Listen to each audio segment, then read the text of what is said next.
Impecable. Hoy mucha gente me decía, che, pero con esa foto que pusieron en el flyer, dice, no va a querer ir mucho, no van a querer escucharlo. Tienen cara medio rara, como cara de malo.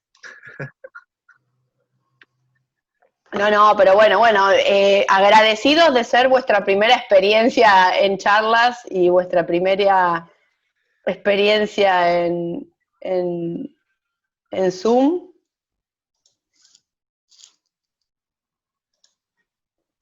Y esperemos que todo salga bien, que no se me duerma el viejo.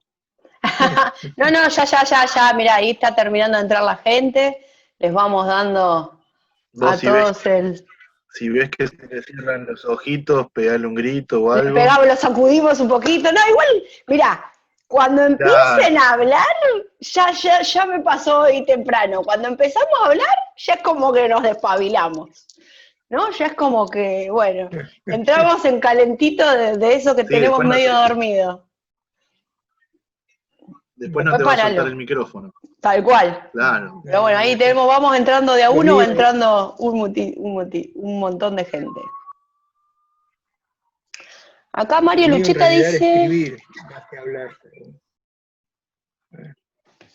Mira, acá, tenemos un problema de derechos de autor, me parece. Acá me dice Mario Lucheta que el kayak 550 que está en la foto, blanco con franja azul en el medio, es el de él. Así que sonamos, bueno. Sí, que lo pidió. Robamos fotos ahí está, robamos fotos, perdón, pero bueno, había que ilustrarlo y la verdad que estaba buena la foto, Mario, así que te agradecemos la sesión de derechos de uso de la foto. Ah, bueno, está bien, el autor es Eduardo, te concedió la mano derecha. Debe ser igual. También en una foto. Debe ser igual impactante ver la difusión de algo con tu bote, debe ser interesante, una experiencia interesante. Bueno, un minutito más. El otro día Camilo me comentó lo mismo, me dice, linda la foto del medio, me parece el bote conocido, el bote del medio del azul y negro. Ah, mira. Si mal no recuerdo, de acá. Bueno, esto agradecer a Dolores Urdán Pilleta, que es quien diseña los flyers de promoción de la asociación, que también está acá en la sala. Así que le pone toda la imagen linda como para que sea atractiva también la invitación. Nuestro presidente, Javier Misiones, ya está adentro también, ya está el jefe adentro, así que con el jefe adentro no me queda otra que arrancar. Así que bueno, buenas tardes a todos. No es porque fuera él, sino porque clavaron las 19:05, que es normalmente el horario en que el tiempo que damos para tratar de ingresar. Veo muchos nombres nuevos, así que repito, apagamos cámaras y micrófonos para asegurar una mejor transmisión. Después nosotros vamos administrando eso. La única cámara abierta es la de Eduardo. Creo que no necesita mucha presentación, Eduardo. De hecho, muchos han entrado a pesar de la foto criticada por Fabián. Pero bueno, Eduardo Sanz, trabajan... La foto es mía, se la saqué yo, no es criticada. Muchos la criticaron porque tenía cara de malo, pero es una foto muy linda. Sí, por supuesto. Con el afecto aparte, ¿no? de ser uno que fotografía a su padre. Así que bueno, te agradezco a vos también, Fabián, por el trabajo previo de estos días. A Eduardo por darnos este tiempo. Agradecidos de que sea su primera experiencia en una conferencia de este tipo. Pero bueno, nos parecía muy interesante. La charla de los viernes se ha vuelto parte, digamos, de nuestra etapa en cuarentena. Y como decía, bueno, trabajando desde el año 74, como me contaba hace un rato, creo que no amerita mucha más presentación que contar que estamos charlando con Eduardo Sanz, fabricante de los Anaico queridos, que todos en algún momento hemos remado. Acá tengo a Mario que dice que desde 1987 usan Anaicos en Magdalena, así que bueno, mucha gente que te conoce, Eduardo. Te cedo la palabra para disfrutar un poquito de todo ese conocimiento y todos estos más de 40 y pico de años de experiencia en la construcción de embarcaciones. Bienvenido. Así es. Muchas gracias. Bueno, para los que no me conocen, mi nombre es Eduardo Sanz, tengo 71 años, he trabajado de maestro, trabajé varios años en el CONICET, formé parte de 4 campañas antárticas y a partir del año 79 mi única ocupación fue fabricar kayaks. O sea, empecé con canoas, después seguimos con kayaks, después con olímpicos, y bueno, espero no aburrirlos con mi historia. Son muchos años, pero traté de hacer una síntesis de todo. Hay muchos que ya evidentemente conocen todo esto, como en el caso de Daniel Sierra, que es uno de los pioneros del canotaje en la Argentina y mejor entrenador, ¿no? Y bueno, empezamos entonces. Mi historia como constructor comienza allá por el año 73, 74, donde todavía estaba trabajando en el CONICET, pero como un hobby empecé a querer entrar en el tema de las pequeñas embarcaciones. Y así fue como en un momento en un astillero me regalan una mitad de una canoa canadiense, de ese entonces la vieja canoa de 5 metros, que bueno, con mucha paciencia reparo, preparo, pinto, encero, y bueno, en esa época compro un libro que era un tratado que lo había escrito el ingeniero Dardo Siciliano, se llama Los plásticos reforzados con fibra de vidrio. Bueno, me lo leí con muchas ganas, aprendí un montón de cosas, en un libro muy técnico, muy bueno. Estamos hablando de muchos años atrás, ¿no? Después, obviamente, fueron cambiando algunas cosas. Bueno, así que bueno, con un oficial plastiquero que conocía, hicimos la primer media matriz de esa canoa canadiense. Y bueno, en la casa de un amigo, en Rincón de Milver, empezamos a hacer algunas. En Rincón de Milver, que lo adopté de alguna manera porque con el correr de los años hice mi propio galpón en Rincón de Milver, y si bien vivo en Núñez, en realidad me gustaría estar viviendo acá, ¿no? Pero bueno, así es la cosa. Bueno, entre los años 74 y 75 se formó un grupo de gente que corría en canoa canadiense. No nos olvidemos que en esa época todavía no se conocía mucho el kayak, todavía no habían entrado lo que eran kayaks olímpicos, así que fue una forma de empezar a hacer algo y de empezar a practicar el deporte, a remar también, ¿no? O sea, se organizaban regatas en el lago 3 de Febrero, regatas del río Luján, que eran regatas de alguna manera de travesía porque tenían más de 20 kilómetros. Fue muy famosa también una regata del río Salado que se hacía en 2 etapas,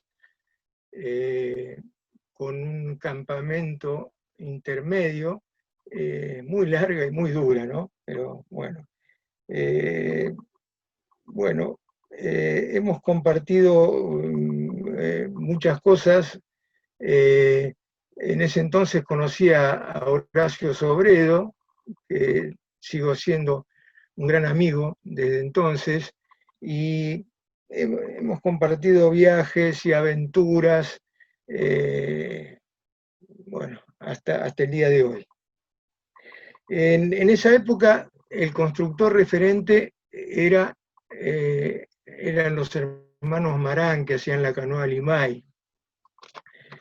Y bueno, en un tiempo, esta agrupación de canoeros, podemos llamarle, fue creciendo y fue lo que dio origen a la Asociación Argentina de Canoas Canadienses, que más adelante se convirtió en la FEBOCAC, Federación Bonaerense de Canoas y Kayak, que bueno, es una asociación que convoca en algunas regatas una cantidad importante de gente, como en el caso de las regatas de Tandil, regatas de las Flores, que han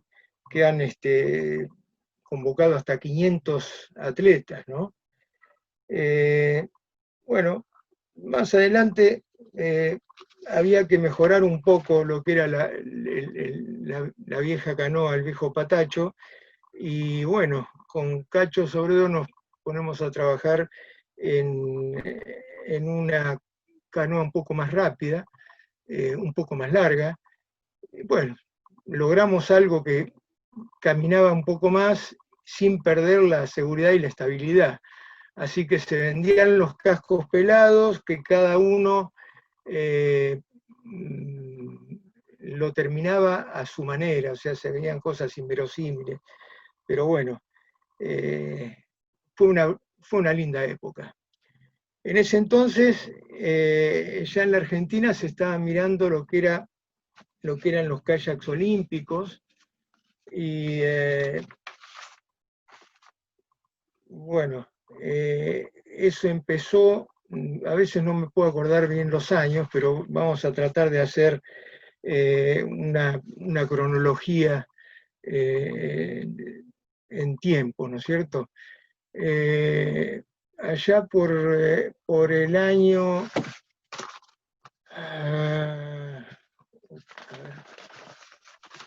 vamos a buscar el machete. Nos documentamos.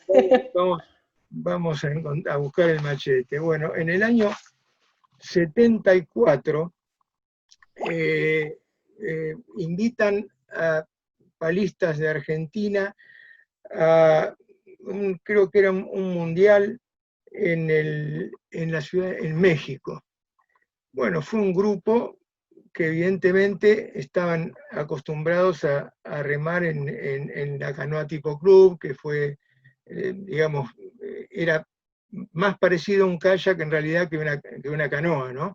Y mucha gente se formó también con eso. Bueno, esta gente que viajó a México no tenía experiencia todavía en kayaks olímpicos, por lo tanto se les resultó un poco complicado remarlos. Creo que también se dieron vuelta, bueno, toda una historia pintoresca y linda, pero evidentemente ese fue un viaje fructífero, porque trajeron plantillas de los botes que tenían en México, que ya eran olímpicos, y eso permitió que en Argentina empezaran a hacerse kayak. En ese momento los hizo Mingo Pérez, unos kayaks de madera, con características similares constructivas a los botes de remo largo. Bueno, el pionero de alguna manera en el kayak olímpico en Tigre, en Argentina, fue el Club Argentino de Canotaje. El Club Argentino de Canotaje compra un kayak doble y uno simple, el kayak simple Lancer y el kayak doble Glider. Y bueno, a partir de ese momento se empieza a fabricar en Argentina. Se había formado un grupo, que era gente de Cadeca, que se llamaba Kayak SRL, y había una persona que los fabricaba. Bueno, el Club Argentino de Canotaje, entonces, como dije recién, fue pionero. En ese entonces estaban Daniel Sierra, Luis Merlo, Dante Encina, un poco más tarde empezaron los hermanos Bergauben. Bueno, viajaron al Sella, hicieron una experiencia bastante interesante. Entonces, esa fue mi primer contacto con los kayaks olímpicos. Cadeca, o la gente de Kayak SRL, era propietaria de esas matrices, y en el año 79 me ceden esas matrices para fabricarlos. El K1 Lancer y el Glider. En ese entonces, como dije, había un fabricante que era una persona de un astillero grande, que bueno, lo que había, no había otra cosa. Entonces, bueno, eran kayaks quizá un poco pesados, un kayak que estaban pegados con poliuretano, cosa que chupaba agua, pero bueno, se usaron mucho los viejos kayaks amarillos de Cadeca, y bueno, tratamos de empezar a fabricarlos. En ese entonces también había traído un palista del Club Argentino de Canotaje, que era Dante Encina, trajo de España un K1 Ranger de Antonio Cuesta, que en ese entonces era el referente español. Después vino otra gente, pero en ese entonces era el referente español. Era un kayak traslúcido, muy bonito, y bueno, me gustó ese estilo. Por lo tanto, en el momento que fabrico mi primer kayak Lancer, lo hago así traslúcido. Trabajé de una manera diferente, o sea, con un laminado distinto, con telas, y bueno, resultó ser que este kayak salió muy bueno, con una cierta rigidez, muy liviano. Creo que el primer bote pesaba menos de 11 kilos. Daniel Sierra, que está escuchando, seguramente también se debe acordar. Bueno, en ese entonces era autodidacta en la construcción.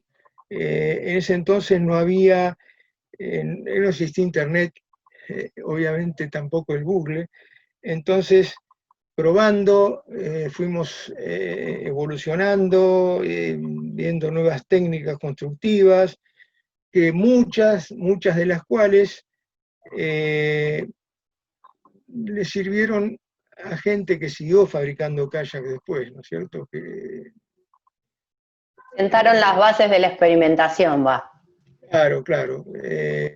Hubo cosas que realmente creamos nosotros, y bueno, después obviamente sirvieron para la gente que siguió, ¿no es cierto? También eso pasó con los kayaks de travesía y deportivos. Bueno, entonces, después se remó varios años con esos botes, un poco ya eran botes antiguos, ¿no es cierto? Y allá por el año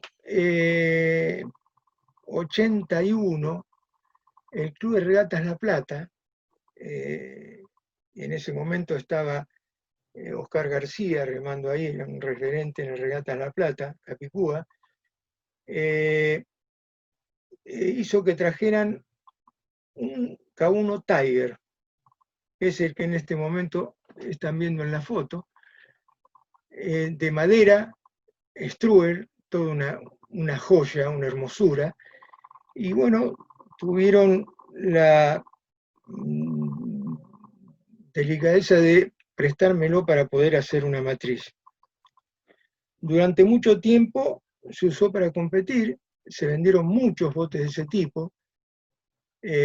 O sea, en algún momento ya, obviamente, internacionalmente se estaba poniendo un poco viejo, un poco antiguo. Y bueno, hoy en día, a pesar de haber pasado casi 40 años, hay Tigers en clubes como San Fernando, Acoas, clubes grandes que tenían una flota importante. Hay kayaks que todavía se pueden usar. A veces cada tanto que hay alguno que lo traen para remozar y eso es un orgullo realmente que hayan pasado tanto tiempo y que sigan.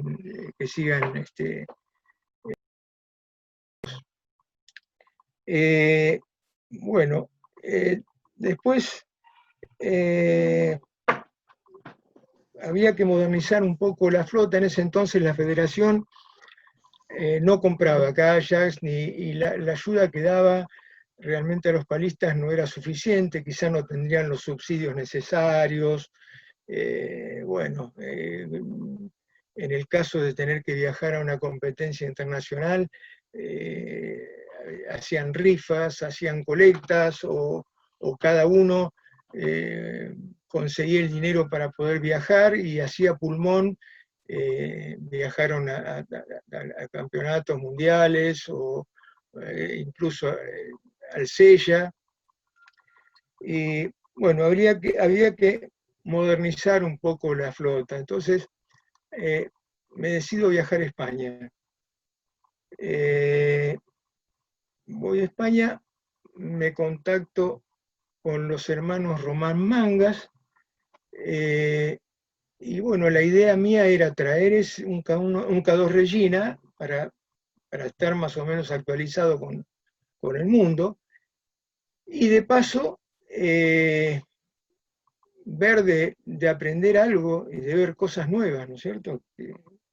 Bueno, me atendieron muy bien, con mucha deferencia, me llevaron a almorzar a la casa con sus padres, pero bueno, de la parte técnica, nada. De la parte técnica eran muy cuidadosos, a pesar de que nosotros en ese entonces no teníamos nada, ¿no? Nada por mezquindad, decís. Un poco, no mezquindad, era muy buena gente, pero muy recelosos de lo que hacían. Entonces, bueno, lo que sí me mostraron fue el proceso para fabricar palas, para fabricar remos, y bueno, incluso compré un remo Wing, que era lo que había salido en ese entonces, era el remo con rulo, el primer remo con rulo era un Wing, que traje para mi amigo y compadre Gerardo Vergaguen, acá que todavía lo tiene. Bueno, lo único entonces que pude sacar de ahí fue el tema palas. Bueno, me sirvió bastante porque seguimos haciendo palas de fibra y palas de carbono hasta el día de hoy, ¿no? Y obviamente con un precio muy inferior al que sale en el exterior. Hoy en día una pala de carbono alrededor de $500, una cosa así, se puede decir que es prohibitivo. Bueno, mucho tiempo usaron el Regina, incluso hasta hace unos años era un bote que todavía algunos palistas lo pedían para correr la regata de Río Negro, porque era un bote que tenía un buen camino, era cómodo y tenía mucha estabilidad. Y bueno, todavía también es algo que se usa. Lo siguen usando. Lo siguen usando, sí. Bueno, el año siguiente volví a España y esta vez fui al taller de Pedro Cuesta, a quien había conocido en Argentina, que vino con José Luis Sánchez a hacer unos cursos para entrenadores, y bueno, me dijo que podía ir cuando quisiera y podía ir a su taller, que me iba a mostrar todo lo que me interesaba. Y bueno, me fui entonces el año siguiente y pasé varios días aprendiendo nuevas técnicas, a trabajar con epoxi, carbono, materiales compuestos, a trabajar con vacío. Para ese entonces yo ya había comprado una bomba de vacío y todavía estaba sin usar, ¿no es cierto? Bueno, todo innovador para la época, digamos, todas cosas que no eran comunes, materiales que no eran comunes aquí. Sí, ya alguien, por ejemplo, creo que ya algo usaban en ese entonces para hacer algunos botes de remo, que obviamente tenían un mercado mayor y los clubes le daban más apoyo a lo que era el remo. El canotaje siempre de alguna manera, en los clubes grandes, los clubes de Tigre, siempre estuvo un poquito a la sombra del remo, ¿no es cierto? Pero bueno, hoy en día yo creo que en la medida que pueden, porque los clubes no están bien económicamente, le dan apoyo, le dan apoyo. Bueno, traigo de España en esa oportunidad el K1 húngaro, que Pedro Cuesta me insistía en que traiga el K1 húngaro, que era lo último, que era, bueno, traje el K1 húngaro, se vendieron unos cuantos porque era algo nuevo, algo distinto, pero en realidad no era un bote, no era un kayak excelente, era un bote un poco voluminoso y para gente más pesada. Pero bueno, había que tener algo más, había que tener algo nuevo y bueno, hicimos lo posible de traerlo. Bueno, al año siguiente, cualquiera hubiera dicho que era rico, ¿no? Pero en ese entonces era mucho más fácil poder viajar. Hoy en día estaría un poco complicado, ¿no? Y sobre todo traer un kayak de afuera. Me acuerdo el primer kayak que traje, el Regina, me tuvieron hasta último momento con el corazón en la boca a ver si tenían lugar en la bodega para traerlo. Y a último momento, cuando ya había que embarcar, me dijeron que sí, y bueno, ahí me relajé y vino el bote y por suerte llegó bien. Pero bueno, entonces... ¿De qué época estamos hablando? ¿De qué años más o menos estamos hablando, Eduardo? Ese es el año 89, me parece que era. A veces me pierdo un poco con los años, porque pasaron Sí, pero tantos cosas claro, que me pierdo un empieza a poco. hacer el raconto de todo lo que hizo y le parece que fuera increíble, claro. Fue en el 88, Bien. que traje ese bote. En el 89, entonces, viajo por tercera vez. Ya aparece entonces la federación, por primera vez compra una flota de kayaks de carbono, hermosísimos y muy buenos, a la firma Van Dusen de los Estados Unidos. Bueno, fue realmente un avance importante. Pero bueno, yo viajé y traje de allá un Van Dusen de popa grande, que era el Van Dusen L. Ese fue un kayak que marcó una época porque los norteamericanos con toda su tecnología habían puesto todo lo que tenían para mejorar lo que ya existía, ¿no es cierto? Y lo lograron y fueron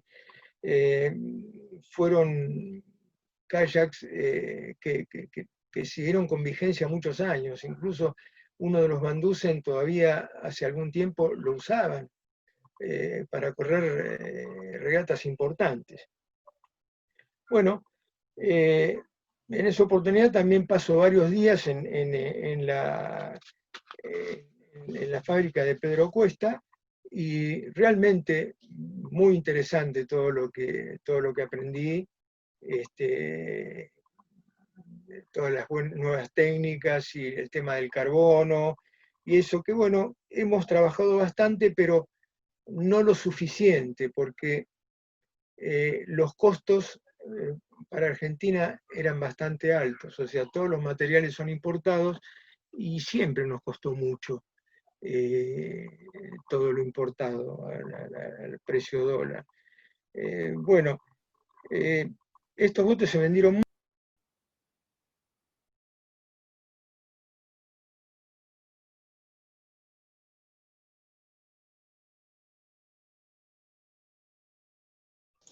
Perdimos a Eduardo. Eduardo, ¿estás por ahí? Se te apagó la cámara.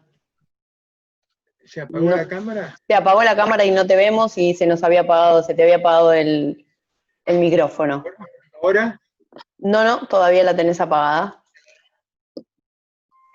Bueno, espera un segundito. Inconvenientes técnicos, enseguida los arreglamos. No, ya, pero un segundo. Espera.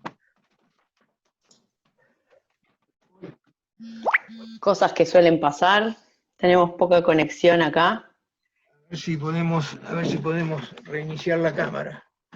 Sí, fíjate que la tenés cerrada, yo ahí ahí estamos. ¿Ahí estamos? Listo, estamos de nuevo en conexión. Buenísimo. No, el audio sí, ¿no? Se nos cortó un cachito y ahí yo te habilité de nuevo. Se ve que se debe haber caído un poco lo que hablábamos hoy, la conexión del lugar. Fíjate eso. Perfecto. Pero bueno, no nos quedamos ahí en eso. Ahora estamos bien entonces. Ahí estamos. Bueno, bárbaro. Bueno, después siguió pasando el tiempo y ya la gente empezó a viajar más con el tema de los kayaks olímpicos. Ya de pronto el Estado empezó a dar un aporte. La Secretaría de Deportes se ve que dio fondos a la Federación Argentina de Canoas, y bueno, se logra viajar, que la gente pueda incluso ir a entrenar a otros lugares donde les convenía, y traen también, ya se empiezan a traer nuevos modelos de kayak olímpicos, ¿no? O sea, después del Bandusen vinieron los Destroyer, que también lo hicimos. Después empezaron a venir los Vanquish, y el Vanquish 1, Vanquish 2, Vanquish 3. Bueno, sigue avanzando la cosa, los modelos van cambiando, ya los cambios no son significativos.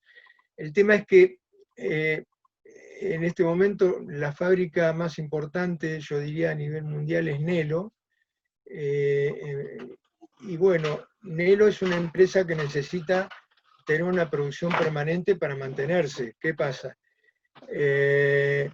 Entonces está cambiando permanentemente de modelo. Ya las diferencias son ínfimas, pero bueno, eso de alguna manera les mueve el mercado. Y el mercado nuestro, que no es tan grande, también la gente quiere el último. Si bien no todos realmente pueden llegar a sentir la diferencia entre uno y otro, sino que es un grupo de élite solamente la que puede llegar a aprovecharle al máximo su rendimiento, ¿no es cierto? Bueno, entonces yo diría que olímpicos fabricamos en varias versiones, el de fibra de vidrio, también en carbono, con vacío se pueden hacer, con materiales compuestos, o sea, carbono, telas, resina epoxi, se trabaja en sándwich con vacío, que puede ser con espuma de poliuretano, o el panal de abejas, que le llaman, que es algo muy, muy similar al panal de abejas. Tiene mucha rigidez y bueno, los costos son grandes, ¿no? También tenemos otra versión que es Core, con Coremat, que es también un material que se trabaja en sándwich, que da mucha rigidez, y bueno, ayuda a que tampoco se pasen de su peso reglamentario. Bueno, para esto... Perdón, cuando hablas de trabajar en sándwich, ¿a qué te referís específicamente? Trabajar en sándwiches, te explico, un laminado, por ejemplo, es tela o carbono, arriba de eso se le pone una plancha que puede ser de espuma de PVC, que es cuadriculada, cortada cuadriculado como para que pueda tomar la forma del bote, arriba se vuelve a laminar, y a eso se le pone una bolsa y se le aplica vacío. Entonces, al aplicarle vacío, eso queda totalmente adherido y es un laminado más grueso, con poca tela, poco peso y mucha resistencia, mucha rigidez, mucha rigidez. No es es un poco más frágil quizá, porque las capas exteriores son finas, pero sí tienen rigidez, que es lo que es importante e interesante en los botes olímpicos, ¿no es cierto? Bueno, yo diría que en olímpicos ya estamos... Has formado parte de la historia de todos acá. Veo que varios te hacen comentarios vinculados a eso, ¿no? Afirmando que tenés razón lo que era la belleza del K1. Bueno, y recuerdos un poco de todo lo que venías hablando. De hecho, bueno, creo que no hay palista que no haya remado un Anaico en ese sentido, ¿no? Aún en prácticas o entrenamientos, todos los nombres que diste creo que nos van siendo familiares. Sí. Pero no son solamente botes olímpicos ustedes. No, también paralelamente siempre hicimos kayaks deportivos, podemos llamarle, por ejemplo el 430, el 450. El 430 era un bote muy bajito que ustedes en Mar del Plata tienen, que es un buen bote escuela. Sí, tenemos muchos en escuela, sí. Claro, quizá un poco patachón, pero es un bote seguro y que también tiene su camino. Ese creo que fue uno de los botes más vendidos. Después, sobre esa misma base, hicimos zona un poco más alto, para gente un poco más pesada, incluso más voluminosa, como para que pueda entrar dentro del copy. Hicimos otro con un tambucho. Después, para que sea, digamos, como travesía, travesía, digamos, un poco más pequeño, ¿no? Y bueno, seguidamente a eso, fabricamos el 450,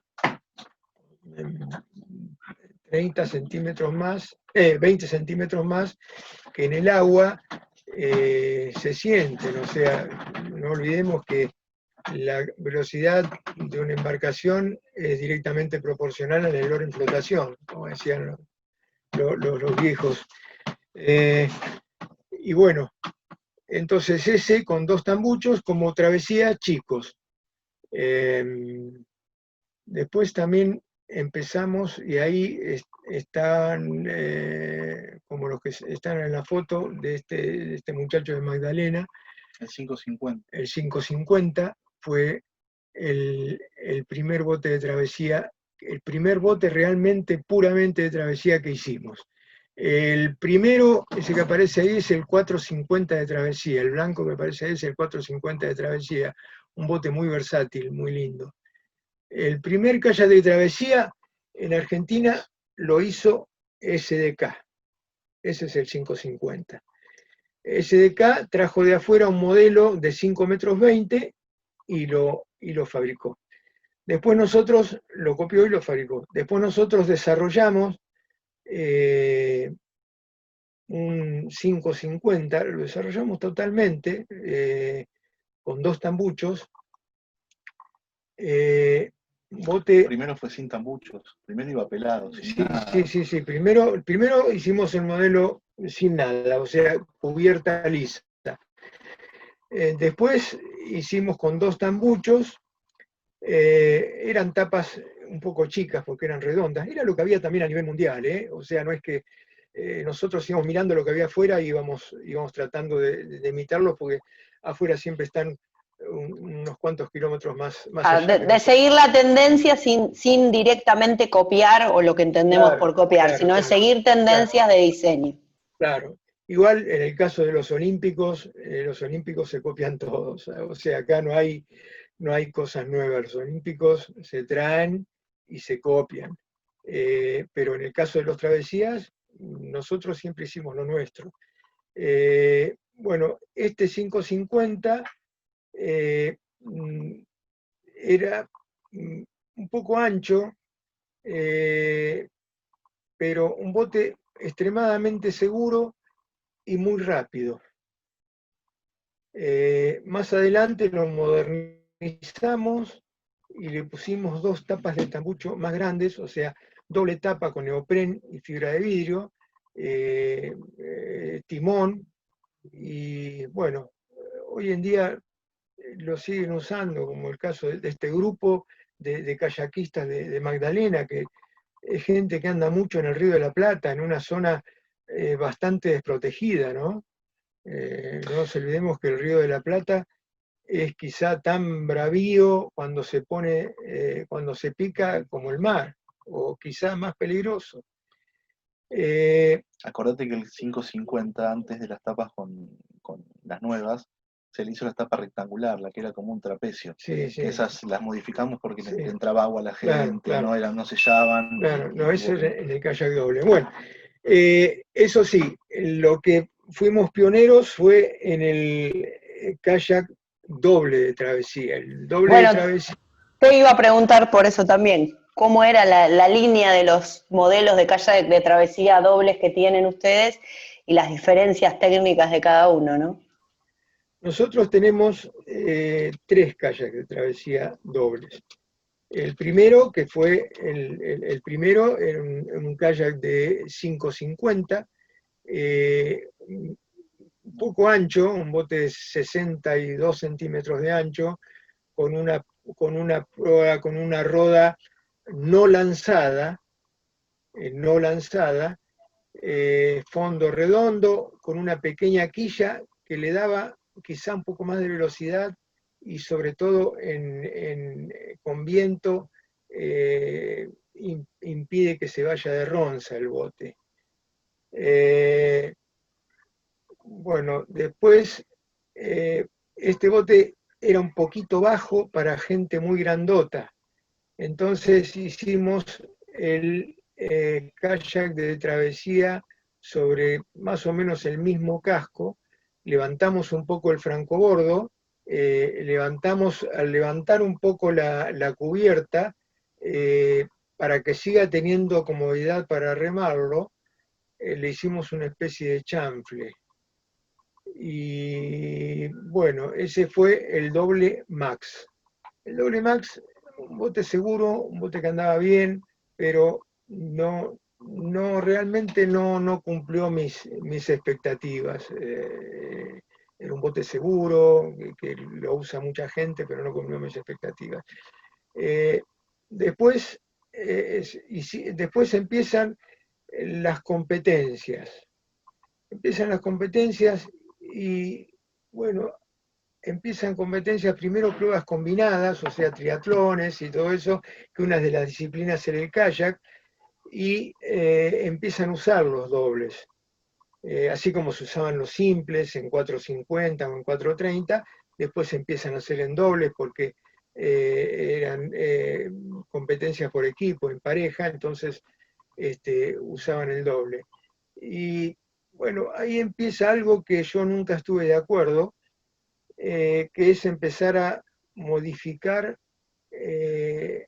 la característica del kayak de travesía, empezar a hacerlo más angosto, empezar a hacerlo un poco más fina la proa y la popa, mucho más inestable, y eso en realidad coartó un poco a mucha gente que le hubiera gustado seguir, gente que por ahí no tenía tiempo para estar entrenando permanentemente, le hubiera gustado seguir haciendo ese tipo de competencias por diversión, por deporte, y ya lo empezaron a hacer tan específico que para remarlo habría que ser, de alguna manera, un palista de elite, como eran los de olímpico, la gente que rema en olímpico,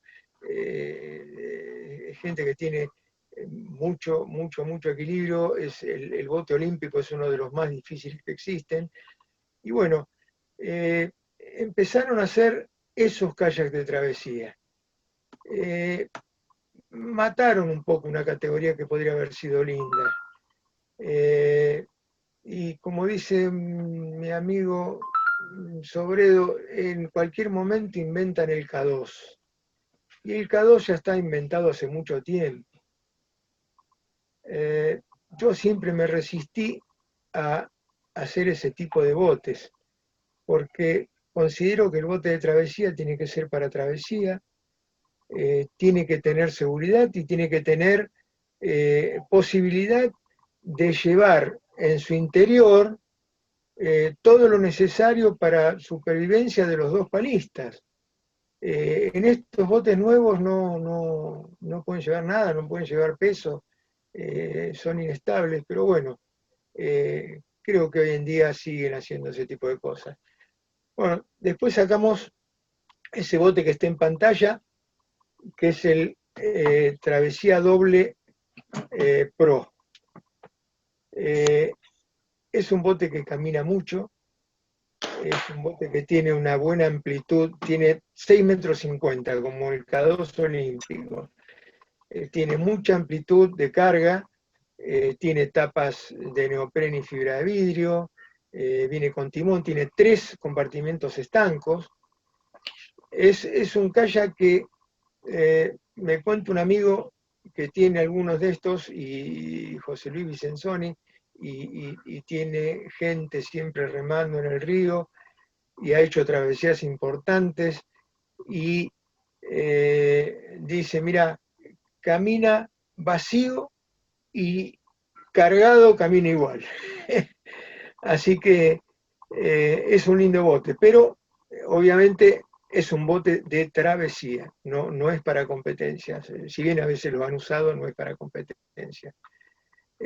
También con kayak de travesía nuestros, como ser el primero, que hoy me olvidé de mencionarlo porque ya le perdí la onda del machete. Bueno, no es malo porque así disfrutamos de lo que te va saliendo de la cabeza. Sí, es cierto. Bueno, en travesía, en el primer travesía, en la travesía simple, unos coterráneos de ustedes hicieron una travesía a Mar del Plata, que era Adrián Paul. No sé si te suena, Adrián Paul fue un referente en Mar del Plata del kayakismo. Por supuesto, sí. El Vasco Elizamburu, que no, y había uno más, eran 3, que no me acuerdo cómo se llamaba. Bueno, yo creo que es una travesía muy importante, creo que salieron de La Plata a Mar del Plata, y sin problema. Y después un amigo del alma y compadre mío, que es Gerardo Bergauen, en un bote igual, se fue de San Fernando a San Bernardo, también solo y sin apoyo exterior. En el Dolores, caso de... Sí. Perdón, acá Dolores nos dice que, bueno, y ahí lo refuerzan, que Carlos Gatti era el tercero que hizo esa travesía. Carlos Gatti. Gatti, está bien. Bueno, ese no lo tenía en mente en este momento. Los aportes de nuestros... Realmente, bárbaro, buenísimo. Realmente fue una aventura importante, porque estamos hablando de muchos años atrás. Es más, hoy Adrián no lo tenemos entre nosotros. Y bueno, con los elementos que había en ese entonces, no existía la ropa técnica, quizá en ese momento GPS, tampoco celular. tenían cubrecopy de neopren, no existía el GPS, no existía el celular. Bueno, complicado, ¿no? Eso era ser verdadero aventurero, va. Eran aventuras, sí, realmente eran aventuras. Pipo Pierotti nos fue a Villa Gesell también. Sí, bueno, lo iba a mencionar ahora. Pipo Pierotti, otro amigo del alma, también se fue de Tigre a Villa Gesell en un kayak similar. También No sé, creo que no llegó 150. apoyo exterior o se encontró en algún momento en el camino con el padre que lo era aprovisionado, pero bueno, no me acuerdo si era Pipo Pierotti o Gerardo Bergauben, que en un momento se les complicó un poco y se arrimaron a la costa, se baja del kayak para sacarle agua y sintió que el piso se le movía. ¿Y qué era el piso que se le movía? Era un cangrejal. Así que, bueno, Pipo fue. Sí, sí, Pipo. Bueno, Bueno, acá dice Mario Lucheta que se quedaron varados en el barro toda una noche en la bahía de San Borombón, supongo que se refiere a la claro, primera travesía de la que hablábamos, ¿no?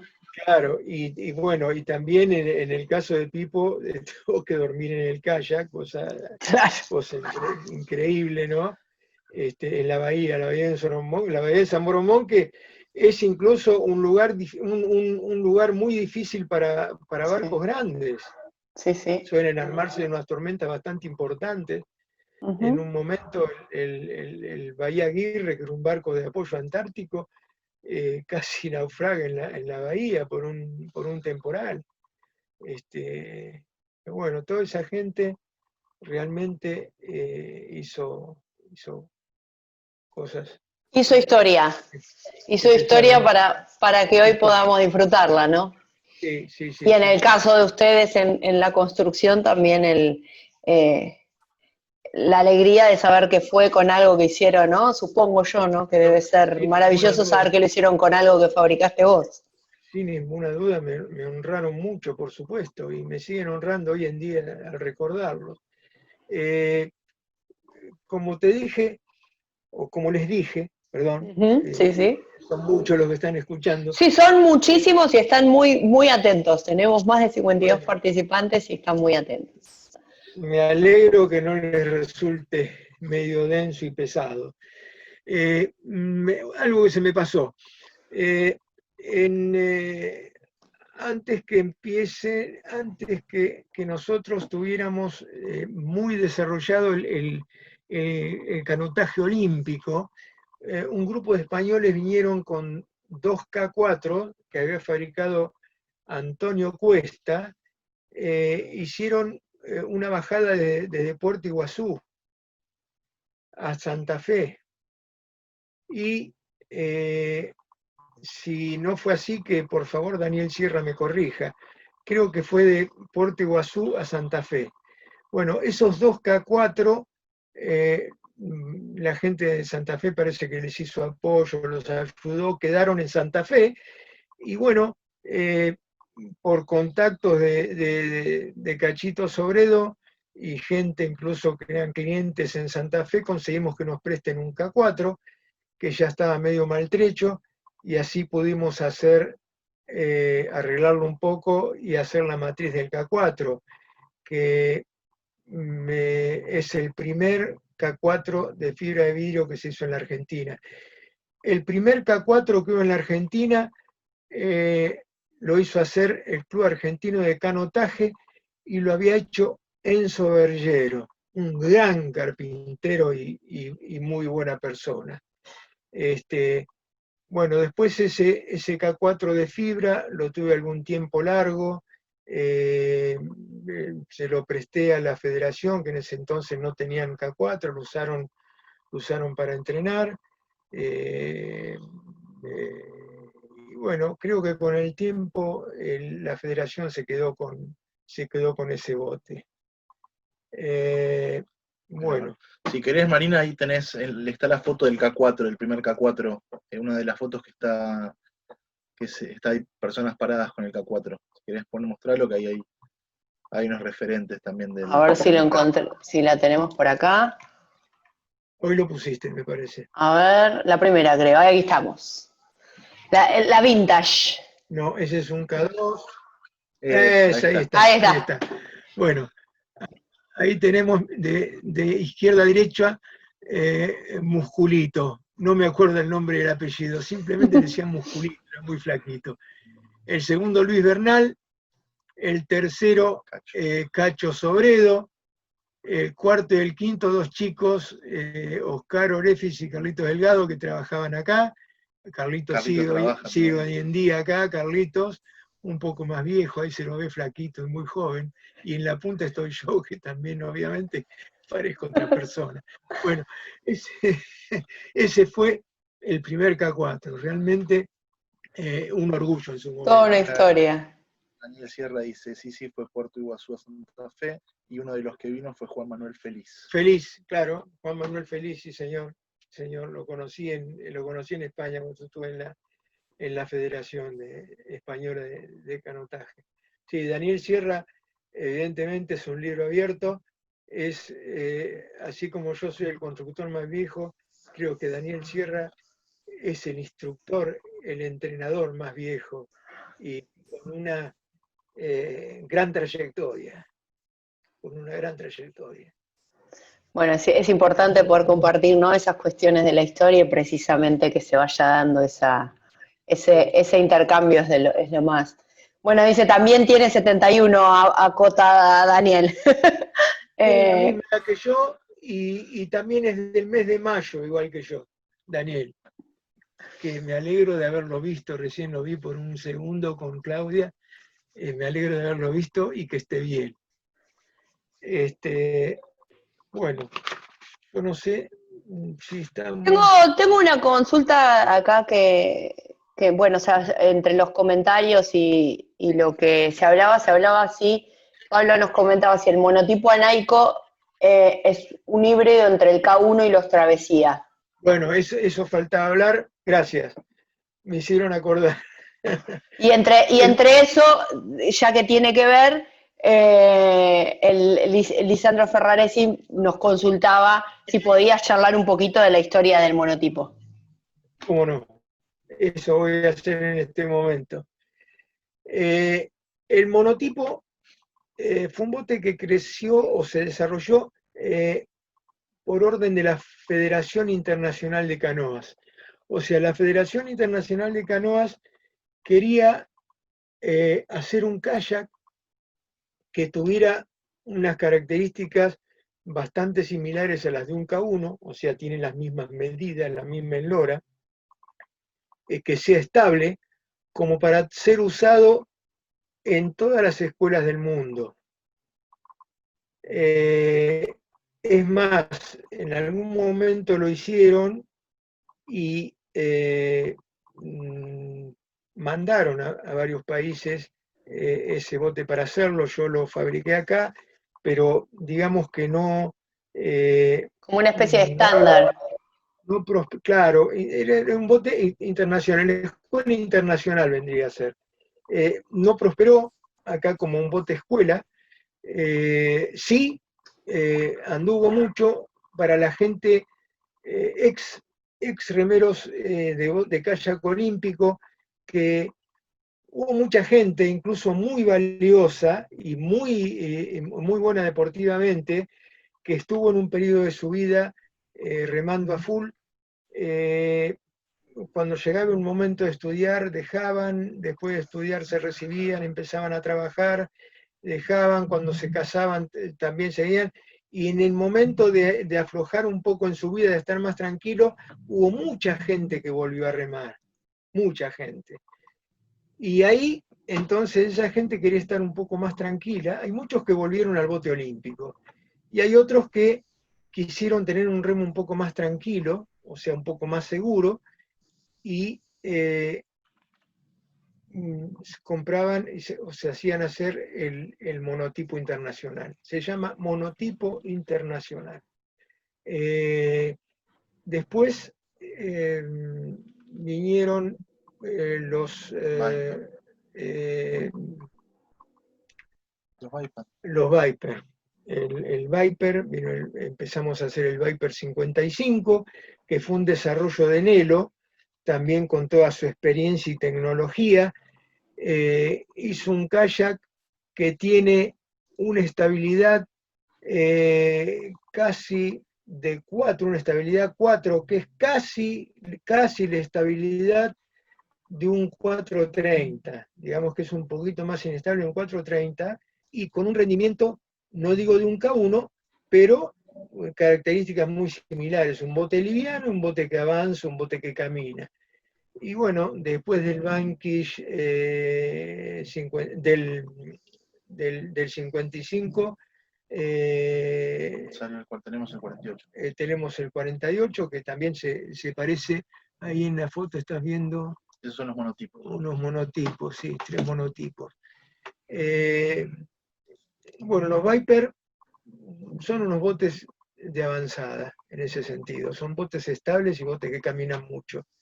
Y también son aptos para correr en regatas de bote olímpico, porque tienen la misma medida, tienen 520, si no se exceden el peso pueden correr perfectamente, y como fue liberado hace unos años, hoy vos me comentabas lo del diamante, y fue liberado el ancho, Sí, tal cual.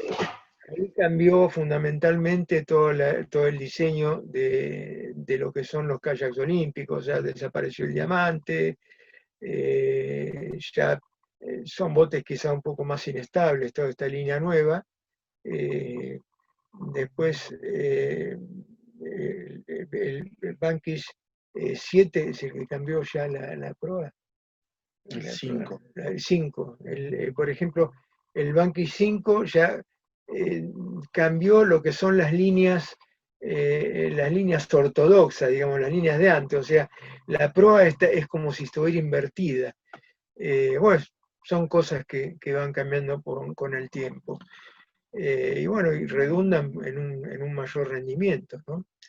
Pero yendo a la pregunta de Lisandro, de lo de que es un híbrido, sí, hoy se utiliza entre lo que es el olímpico, el K1 y lo que es el travesía, se entran lo que son los monotipos y todo lo que es Viper. Porque es una forma de el que quiere andar un poquito más rápido que un travesía porque le resulta por ahí lento y quiere hacer un poco más de actividad física o algo como si dijera fitness, se van a los Viper y a lo que es el monotipo, que ganan velocidad y pierden estabilidad. No tanto en el 55, que es bastante más estable, pero sí, digamos que es un híbrido antes de llegar al K1. El que quiere llegar a correr en un K1 o a remar un K1, si pasa primero por algún Viper o por algún monotipo, le va a ser mucho más sencillo adaptarse al K1. Poder Bueno, hacer la transición. claro, Te hago es un bote una consulta que hace acá Matías. Si se puede decir que el Vanquish 7 volvió a líneas más ortodoxas. Sí, sí, tienen líneas más ortodoxas, es cierto. Se parecen bastante a un K1 sin diamante, Claro. no a un Vanquish, pero sí se parecen más a un K1 de los antiguos, pero sin diamante. Y bueno, el monotipo, otro de los, para qué se puede usar el monotipo, es, suponte, el tetra de Chapel. Con el tetra de Chapel, con un momento solo permitían botes 430 o 450, que nosotros tenemos un 450 que ganó muchas veces el tetra de Chapelco.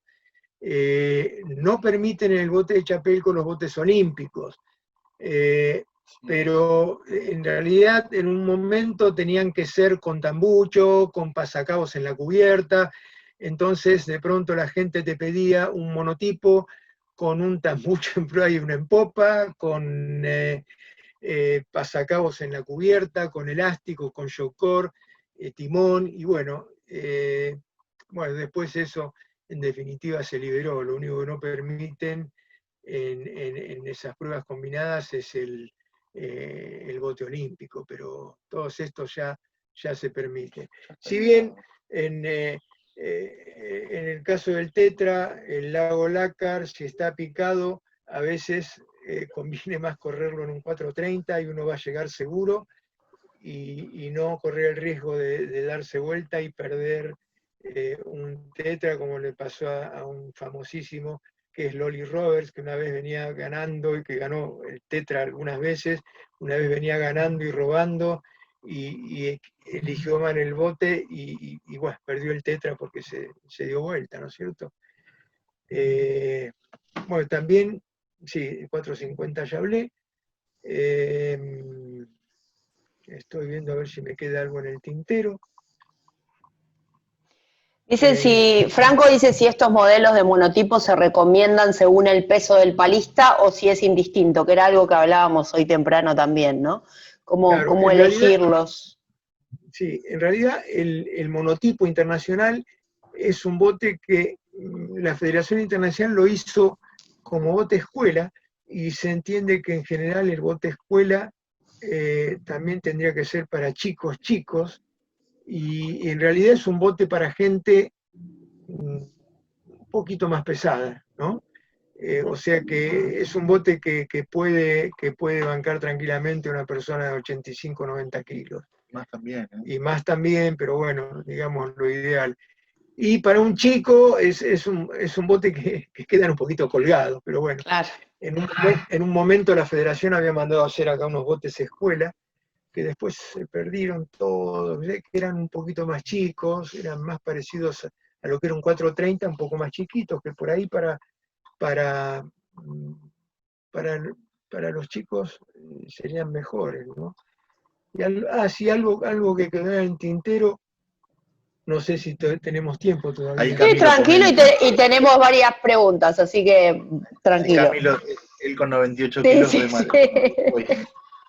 Dice que al Ya te va 450 le hundía la copa. bien. Sí, tengo fotos de eso, tengo fotos. Camilo, grandote y mucho músculo.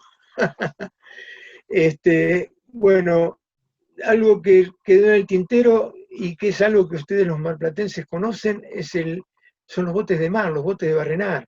Te hago una pregunta antes de ir al mar, que tiene que ver con lo que veníamos hablando. Matías nos preguntaba si se podía seguir innovando en las líneas de kayak olímpico o entendiendo que el Vanquish 5 hizo un quiebre en los diseños y que en el 7 es como que se volvió para atrás.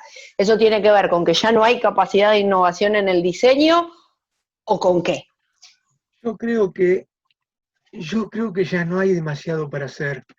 Yo creo que ya han puesto la tecnología al máximo para tratar de exprimirle lo más posible un kayak olímpico. ¿La diferencia Como estará te en decía hoy, materiales? yo creo que materiales ya también es una cosa que está logrado.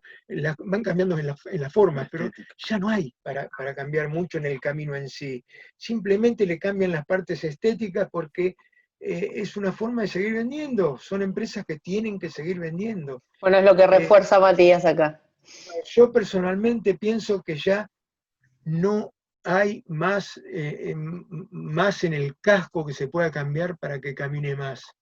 Yo creo que la cosa ahora está en lo que son entrenamientos, en lo que son planes de entrenamiento, la fortaleza del palista, a veces se va mejorando también un poco en las palas, pero también creo que todo eso ya está un poco al máximo de lo que se puede pedir. Como que lo que tiene que ver con equipos no estaríamos, digamos, en situación de innovación. No, lo más nuevo, digamos, lo que todo evolucionó, tanto la náutica también, con la forma de los cascos, son los foils. Que ahí De hecho, están hablando, sí. Franco comenta. Se hicieron prototipos, nos han llegado fotos con kayaks con foils también, pero la verdad es que no sé si se llegó a desarrollar algo así. El tema es que en este caso el motor es uno y al foil lo tenés que estar todo el tiempo dándole parejo para que el bote no se te caiga, Claro. no se te caiga del foil, digamos. Pero ha habido prototipos que no sé si los van a llegar a desarrollar. Yo he visto navegar con foil. O a popularizar, claro. Claro, porque imagínate un chico de escuelita aprendiendo a remar, no puede remar con un bote con foils.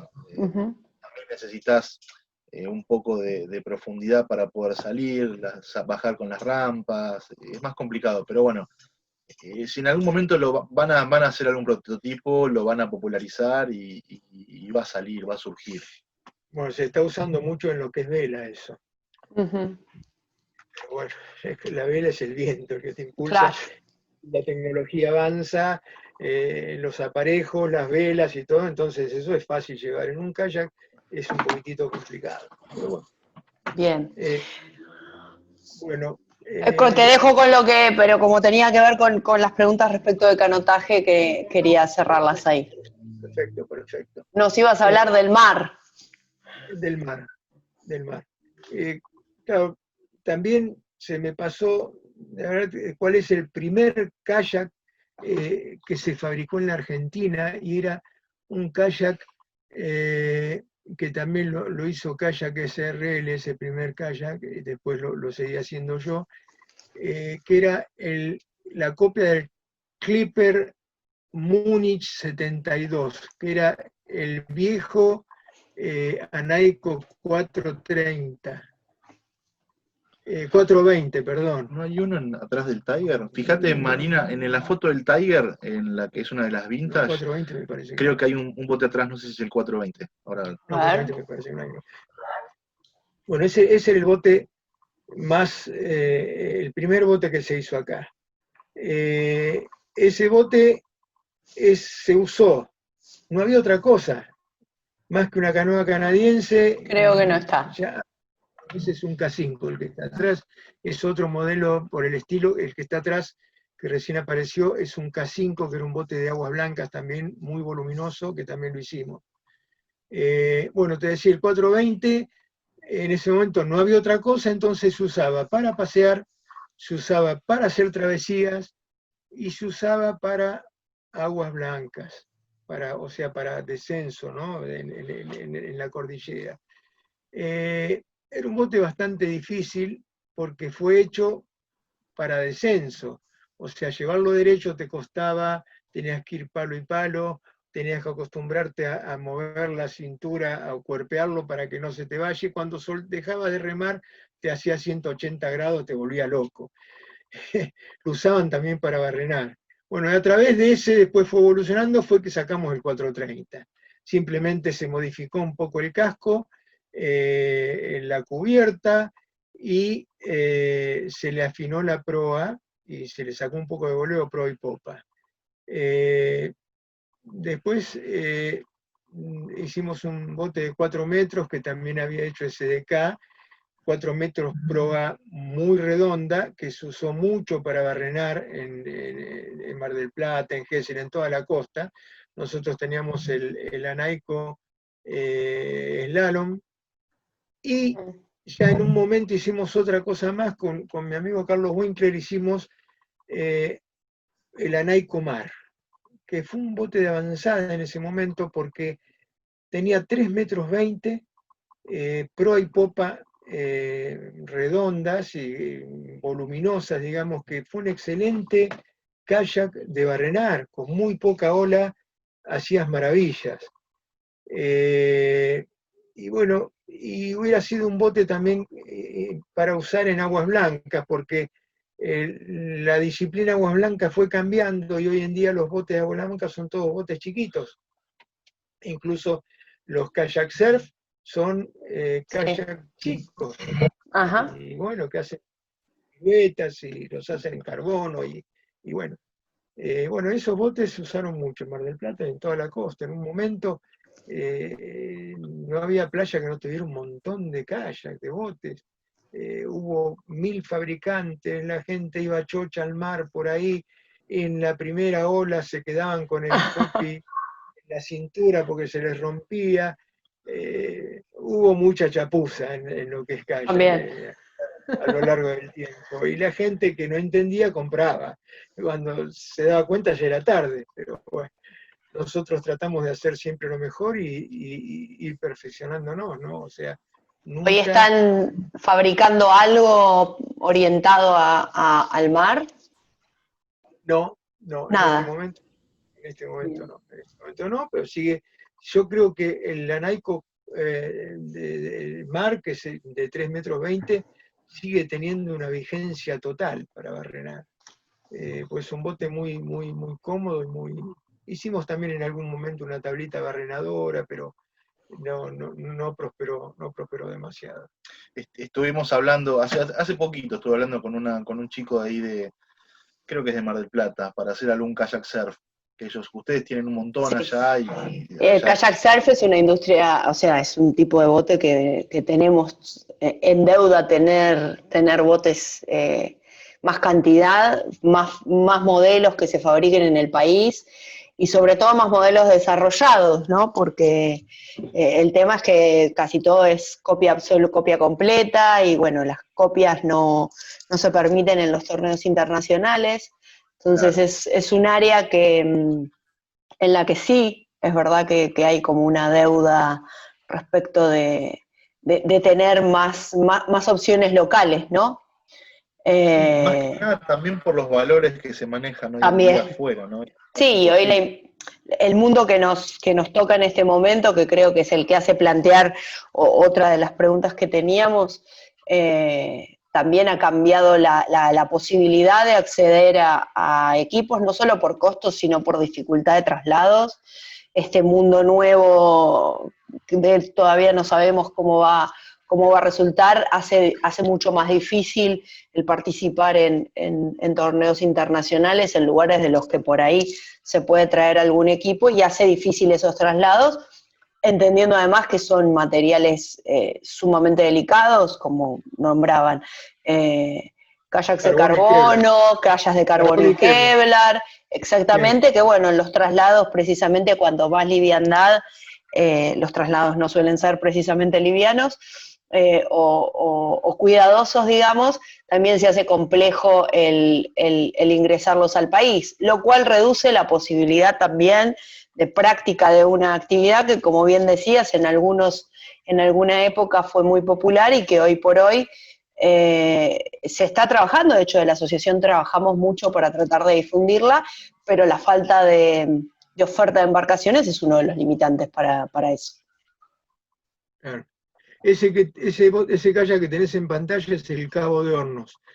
Es un excelente kayak de travesía con unos similares en rotomoldeado. Hicieron la primera, creo que tres palistas hicieron el primer viaje al Cabo de Hornos. ¿Por eso lo bautizaste así?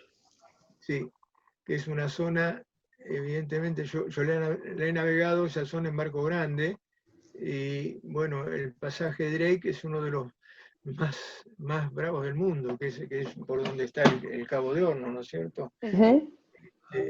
Sí, una zona terrible. Respecto de Eh, aguas blancas, ¿fabrican algo? ¿Tienen no, algo? Tampoco. no, en este momento no. En este Bien. Siempre momento, estamos en contacto con gente por ahí que nos ofrecen algunos modelos para copiar de aguas blancas, y siempre por algún motivo no llegan los botes o no se termina de cerrar, pero siempre nosotros que podemos, cuando nos ofrecen algún modelo o algo, lo evaluamos y tratamos de darle para adelante justamente por esto, porque nace de una necesidad de, de tener los botes propios y botes nacionales y no morir en tener que comprar un bote afuera. Lo que surge, otra de las preguntas que están haciendo acá, que si es, que es también referida al tema de los materiales, si la totalidad de los materiales son importados o hay posibilidad de conseguir materiales de calidad, entiendo, no. dentro del país. Todo es importado. Todo lo que es para trabajar con resina epoxi, que vos trabajás con resina epoxi con carbono y con Kevlar, la resina epoxi sí, fabrican acá en Argentina, pero todo lo que es Kevlar, el carbono, todo eso viene de afuera.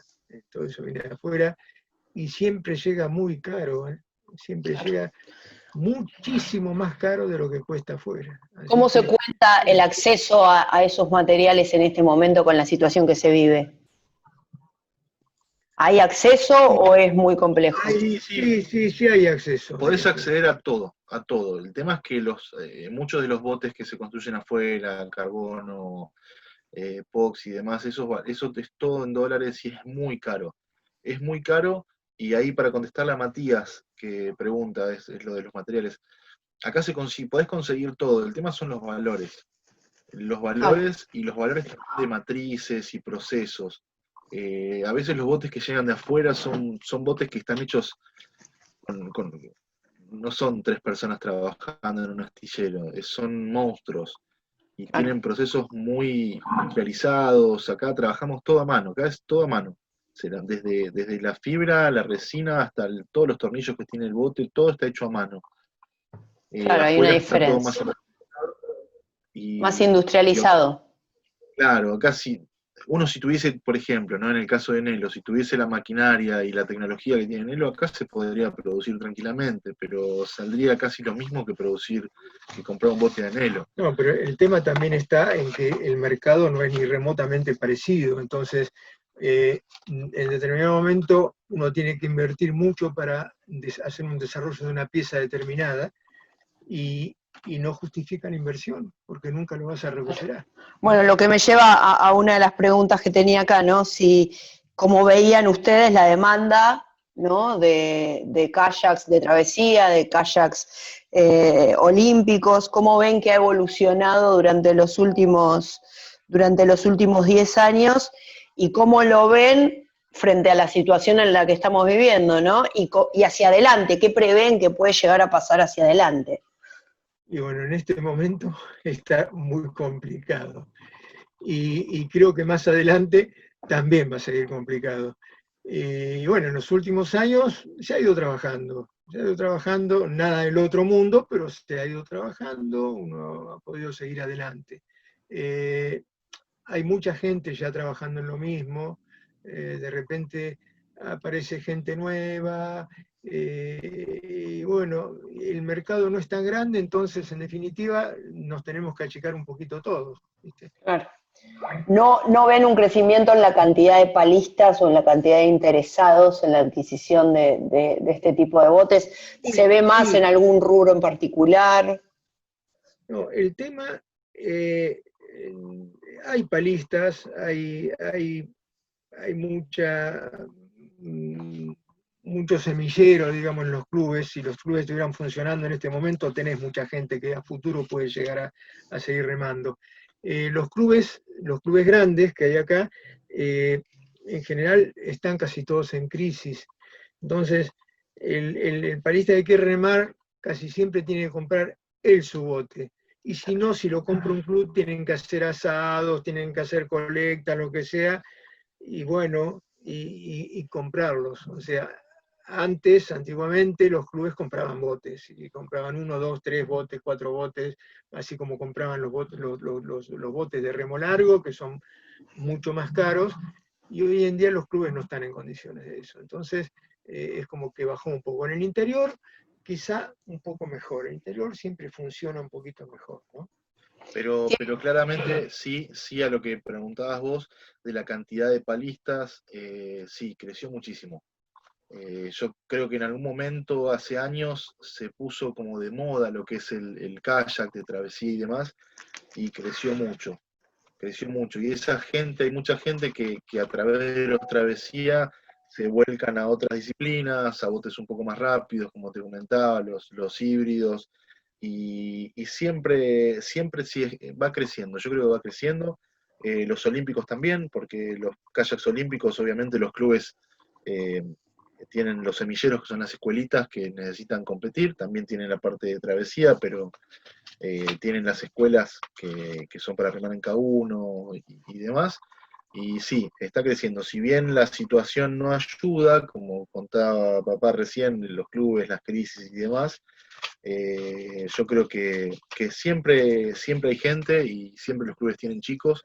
A algunos les costará más, otros menos, pero siempre va creciendo. Yo creo que se puso de moda en algún momento y que siguió el culetazo de la moda y ahora mucha gente se dedica a ¿Notaron, disfrutar al aire.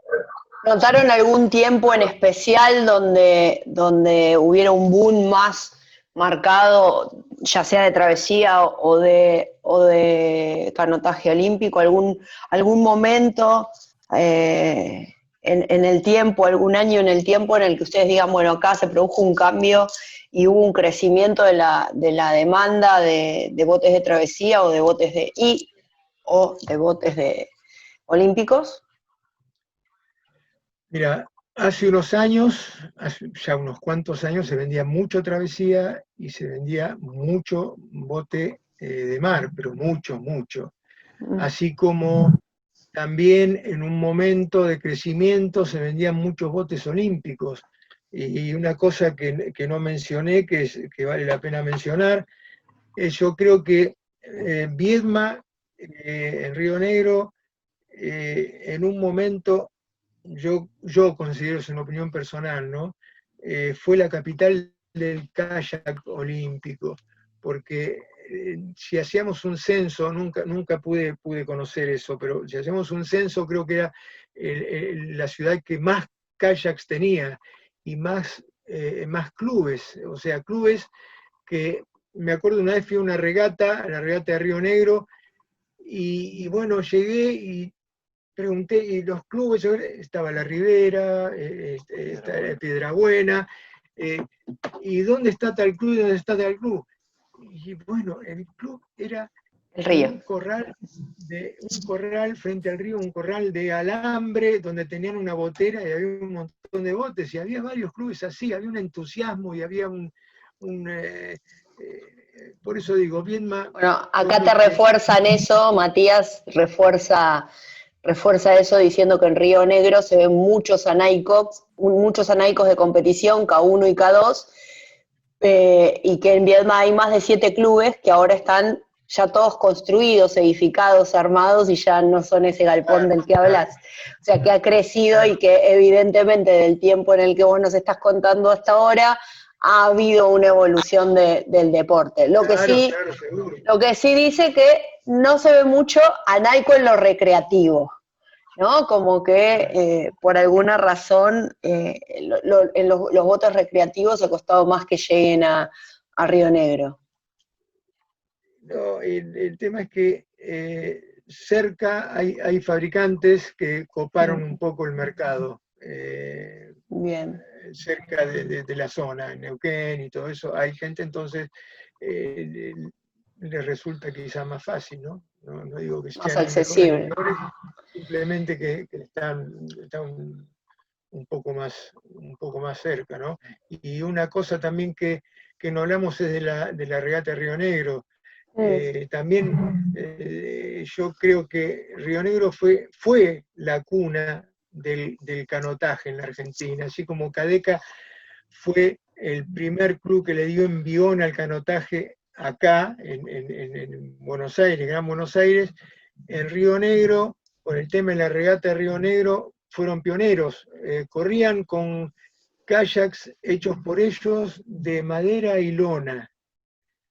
Y bueno, después fue cambiando la cosa, cuando fue gente de acá a correr con botes que hacía Mingo Pérez y todo eso, ellos también empezaron a cambiar, pero fue un poco la cuna. Y bueno, se cuentan muchas anécdotas, había una rivalidad terrible, eran por supuesto todos amigos, pero en el río era terrible, se cuentan anécdotas dentro... A matar o morir. Sí, pero dentro de la... Yo no lo he visto, pero digamos que dentro de la leyenda del Río Negro se cuentan ciertas trampitas, como ser a uno le llegaban a limar, son cosas pícaras, ¿no es cierto? Le limaban un poquito el cable de timón para que en algún momento se le rompa, o a otro le hacían un agujerito muy finito y lo tapaban con acerrín, entonces después de andar un cierto tiempo le empezaba a hacer agua. Y bueno, no son tan picarescas, no son tan pequeñas. Son anécdotas divertidas de esa época, ¿no?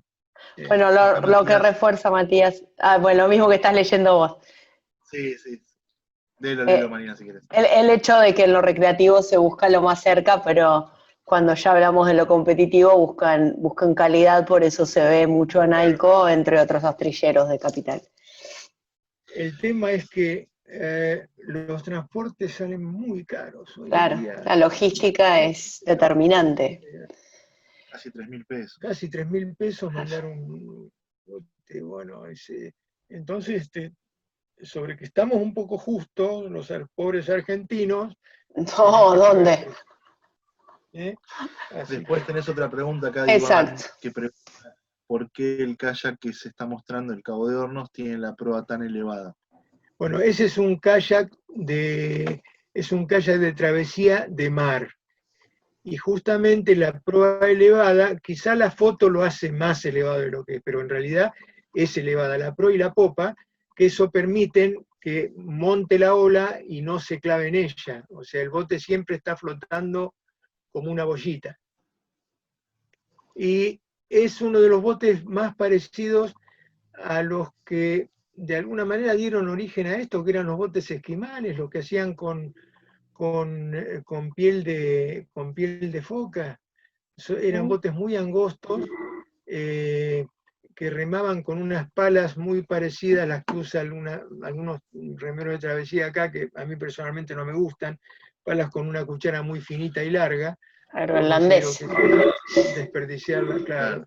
Y ese es un kayak parecido al esquimal. Los esquimales ya de añares, por eso practicaban el rol, o sea, llamado esquimotaje por los esquimales. Correctísimo. Los esquimales Muy claro. salían a cazar, salían días en el kayak y sobrevivían en el hielo. Si tenían que parar, tengo experiencia personal, hacían un iglú, y en el iglú estabas totalmente cobijado, o sea, tenías 0 grados o 1 grado bajo cero, no tenías viento. Y bueno, toda una cultura. Una cultura atrás de algo que, bueno, ha trascendido los años y hoy, bueno, lo disfrutamos de distintas maneras. ¿Alguna cosa de la... A ver, acá tengo otra pregunta. Bueno, acá Miri, supongo que será Miriam, dice que tiene precisamente ese bote que está en la foto y que es súper estable en la ola. Después Gustavo dice que cuando compró su travesía, un 550, se lo trajo Eduardo a Mar del Plata en un Jeep rojo. Así que no pagó el flete, una gran gauchada que todavía lo usa, es indestructible, y bueno, entiendo que te agradecen por eso. Bueno, Mario dice que con ese kayak bajó el Río Negro el del 2009 y que tiene grandes prestaciones. Iván pregunta, ¿qué opinas de los Seaton Top rotomoldeados? el Seaton Top rotomoldeado, yo considero un diseño muy poco ortodoxo. Sirven quizá para barrenar, pero ni tampoco son buenos para eso. No, se ha vendido mucho y se sigue vendiendo mucho por la comodidad de subirse y remar, eso, pero en general muy pocos cumplen realmente la función. En realidad son botes que podrían llegar están hechos así justamente para usarlo en época estival, obviamente, y de verano, y son para barrenar, pero no, muy pocos son los que cumplen la función. Es decir, no tienen la forma, es una forma muy extraña. Yo soy partidario un poco del ortodoxo, ¿no? De lo que tiene una forma, por eso, por ejemplo, tampoco me gustan los foil, me parece que es algo fuera de lo que para mí es lógico. Por eso tengo 71 años, ¿no? Pero yo creo que lo que hizo el Seaton Top acá en Argentina, en el país, fue darle la entrada a la persona que nunca había remado, poderse comprar el botecito que es más económico, lo suben arriba del auto, lo tiran al piso, lo arrastran, se meten en una laguna, en un lago, en el mar, y eso le da el hincapié para que pueda seguir o pueda introducirse en la travesía. Cuando quieren ir por un poco más con los botes, cuando quieren ir un poquito más, ya se dan cuenta que necesitan otro tipo de embarcación y bueno, después terminan pasándose el travesía. Bueno, es un poco la referencia que hace Mario en el hecho de algo que es una movida muy, muy difundida en nuestras costas, que es la pesca en kayak, ¿no? El hecho de que son botes diseñados para eso, porque son más plataformas de... Acá tengo otro gran pescador de kayak que me apunta que los rotomoldeados tienen más formas orientadas a eso, ¿no? A la estabilidad, al Claro, ser claro. plataformas para eso. La pesca. Franco acá me apunta que quiere aprovechar, bueno, él trabaja en diseños, digamos, para esto, así que bueno, ahí tenemos alguien que está diseñando y pensando otros formatos, digamos, de botes. ¿Alguna acotación, algo que te haya quedado en el tintero? ¿Alguna pregunta? Invito a quien tenga una pregunta para hacer que la vuelque en este momento. Sin ninguna duda que me quedaron cosas en el tintero porque perdí de vista el machete en un momento, así que una cosa que quería decir, lo que comenté, en Viedma tengo muchos amigos y gente muy querida. Lo que comenté de los clubes lo dije con toda la onda, como dicen los chicos, o sea, no fue una crítica. No, creo que fue tomado así dentro de la pregunta, ¿no? Mi pregunta...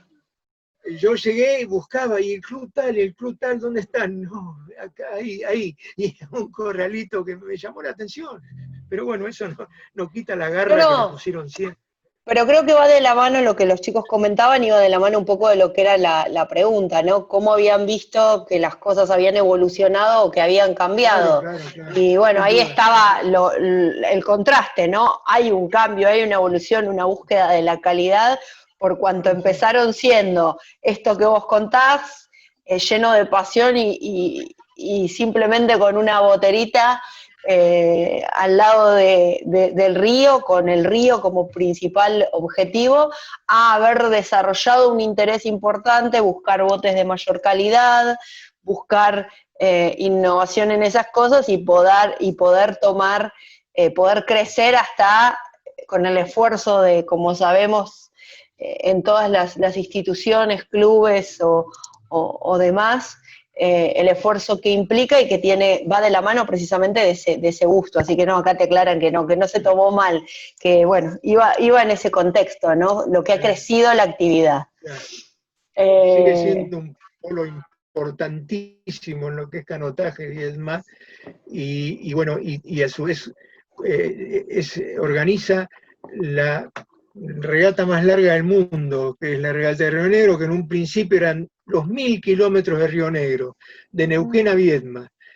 Después se fue modificando, yo creo que de alguna manera era por una cuestión de tiempo, la gente por ahí no disponía de tanto tiempo y también por una cuestión de costos. Pero bueno, ahora la achicaron de 11 etapas que eran, ahora son 6 etapas, pero igualmente tiene el glamour de siempre, y ahora encima es internacional, viene mucha gente de afuera a correrla. Es algo muy lindo la regatería, y famosísima.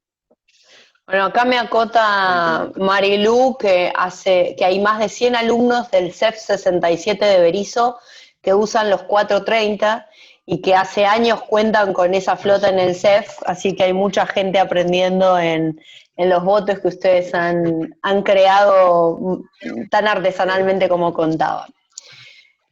Por otro lado, así que bueno, supongo que es la alegría de saber eso, ¿no? De que hay muchos chicos formándose producto del trabajo de vuestras manos. Matías nos hace otra pregunta y dice, Nelo en sus kayaks tiene como 4 diferentes tipos de calidades. Acá en Argentina generalmente se utilizan fibra de vidrio y carbono. ¿Cuáles serían las otras clases de fabricación? Ellos dicen la calidad cuando es, por ejemplo, hay algunos que son carbono full, hay otros que son laminado por contacto, que es el laminado capa a capa, hay otros que son con panel de abejas, o sea, trabajado con vacío. En realidad Nelo creo que casi todo lo trabaja con vacío.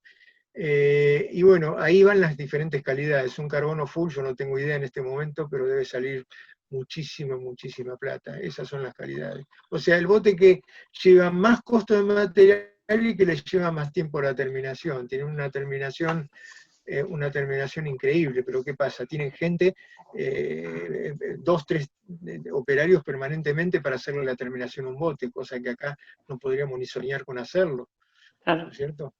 Para nuestro presupuesto, ¿no? para el presupuesto de los argentinos. Sí, de importar absolutamente todos los productos y bueno, que tampoco lo que Nelo, ingresa es de la mejor calidad. claro, Nelo es proveedor mundial de kayaks, o sea, yo me acuerdo una de las veces que estuve en el astillero de Pedro Cuesta, Pedro Cuesta, le vendía algunos kayaks a Nelo, Nelo estaba empezando a trabajar y en unos cuantos años se convirtió en un monstruo. Hoy en día es una fábrica modelo espectacular, yo no la conozco, pero tengo amigos que han estado y me trajeron fotos, es algo increíble, es algo increíble. Bien. Bueno, roguemos que crezca mucho y en unos años Fabián nos esté contando que tenemos un desarrollo de materiales de primera línea y demás. Ojalá que eso suceda. Bueno, hay felicitaciones para ustedes por la calidad de los botes, por las terminaciones, el hecho de que se pueda acceder al bote creo que es una de las cosas más importantes, ¿no? Para todo palista.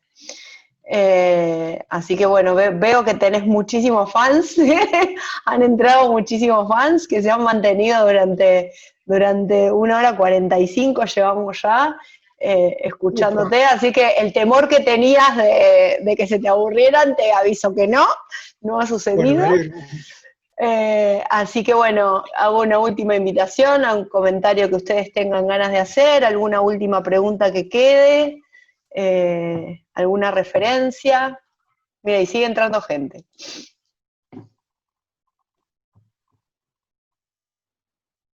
¿Alguna cosa que quieras decir, Eduardo o Fabián? No, yo creo que habló bastante, te diría. Yo creo Sí, que... ¿no? Supera tus temores. Quiero agradecer a ustedes, muy buena gente, la Asociación Marplatense. Me gustó mucho el lugar, estuve la vez pasada, llegué a unos calles que me gustó mucho, está muy prolijo, muy bien puesto. Y bueno, les agradezco esta oportunidad, muy bien preparado. Y también agradezco a toda la gente que estuvo mirando, escuchando y haciendo comentarios, ¿no? Les agradezco mucho, para mí es una satisfacción, es una alegría. Bueno, hoy hablábamos de lo importante que es para nosotros aprender sobre las embarcaciones, empezar a verlo desde distintos lugares para formarnos como palistas un poco más integrales, ¿no? Así que te agradecemos nosotros por ser tu primera charla, por darnos la oportunidad de que la gente lo pueda ver, que pueda acceder. No es común poder tener la oportunidad de hablar con quien los fabrica. Hemos remado todos en algún momento en escuela o en alguna travesía o en alguna salida, algún bote hecho por ustedes. Así que siempre es una alegría poder contactarse con quienes hacen también los elementos para que uno pueda desarrollar esta pasión. Nuestra escuela, como bien decías, está equipada con muchísimos botes de ustedes. Nuestros chicos, hay fotos por todos lados de nuestros chicos jugando con los 430 y aprendiendo ahí y haciendo sus primeras armas dentro de las competencias. Hoy hablabas de las competencias de la FEBOCAC y bueno, así que agradecidos nosotros también por tu deferencia, por el tiempo, por el trabajo puesto en esos equipos y por haber estado hoy acá. Acá te hacen un pedido que al 450 GT le pongas la proa del 550. Así que ya te están tirando pedidos de diseño. Así que bueno. Pasa que Mario, ya no sé cuántos botes tiene Mario, pero lo van a echar de la casa. Bueno, esa es la historia de todo kayakista. Ingresas a un kayak sin saber cómo justificarlo, pero bueno, es lo que nos lleva a esto. Y casualmente, en el agradecimiento también quiero invitar a todos a la próxima charla que va a ser el 21 de agosto. 21 de agosto a las 19 horas, que casualmente va a ser con Fernanda Zonini, la presidenta de la Federación Bonaerense de Canoas y Kayaks, que es integrante del Instituto de Formación Docente del Comité Panamericano de Canoas, entrenadora de canotaje de la Escuela Municipal de Canotaje de Avellanedas, y que precisamente nos va a hablar de lo que nos espera, o sea, de la actualidad del canotaje competitivo en los tiempos del COVID-19, ver cómo está la situación actual, que es algo que nos preocupa a todos, y cómo va a ser esta nueva normalidad a la que nos enfrentamos. Así que reitero, los invitamos el 21 de agosto a las 19 horas, y reitero también la invitación para mañana 18 horas a través del canal de YouTube que publicaremos también, a la charla sobre RCP, dictada por la gente de la Escuela de Guardavidas me bloqueé, Avellaneda, Moreno, ahora me quedé con la laguna. Venimos trabajando mucho y ya no coordinamos. Pero bueno, con Germana Bruschi, que va a ser quien esté a cargo de la charla, y es muy importante también estar formados en lo que tiene que ver con la resolución de situaciones frente a los momentos que vivimos, ¿no? También cómo trabajar la resucitación cardiopulmonar en estos momentos en que hay que cuidarse tanto. Los despido a todos. Agradecer, Marina, que yo estoy leyendo todos los comentarios del chat, mi viejo no llega a leerlos, por toda la cantidad de comentarios y buena onda que le pusieron los espectadores, ¿no? Sí, no hay absolutamente uno que sea negativo, así que creo que es un regalito. No estuve en ningún momento de la charla, pero bueno, acá estamos los dos. Ahí están los dos, supervisando. Pobre, él llevó una semana que estábamos tratando de armar todo el contexto con lo que implicaba, así que bueno, un gusto Fabián, y gracias por el soporte en esto. Así que bueno, si no quedan más palabras. Mirá, dejo un saludo para Milton Goncalves, que es de Uruguay, que está escuchando y manda saludos desde Uruguay, mirá. Tenemos gente de todos lados, sí, hemos tenido, mirá, desde Misiones, bueno, Neuquén, Río Negro, bueno, La Plata, mucha gente.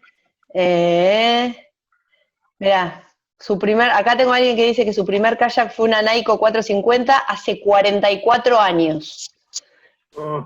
Así que ha sido uno de tus primeros botes, por lo que dijiste.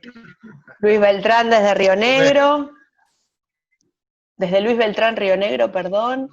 Después habíamos tenido gente de Paraná. Bueno, mucha gente de la provincia de Buenos Aires, de distintos lugares. Así que creo que es un regalo para llevarse del trabajo que han hecho durante estos años. Me alegro, y desde la asociación de poder ser mediadores para que recibas este intercambio también. Bueno, un abrazo a todos los que están escuchando, un abrazo grande. A vos también y a todos tus compañeros del club. Y a Javier que fue... Al presidente, al señor presidente, me paro. Estamos haciendo unas charlas los viernes, si te interesa. Y dije, bueno, dale, vamos a hacer una charla, vamos a hacerlo participar al viejo, que nos cuente un poco de toda la historia que yo no les puedo contar, porque yo empecé con él en el 2012 y bueno, desde ahí en adelante les puedo contar, pero todo lo que está para atrás, no, de oído nomás, de haberlo escuchado de alguien, nada más.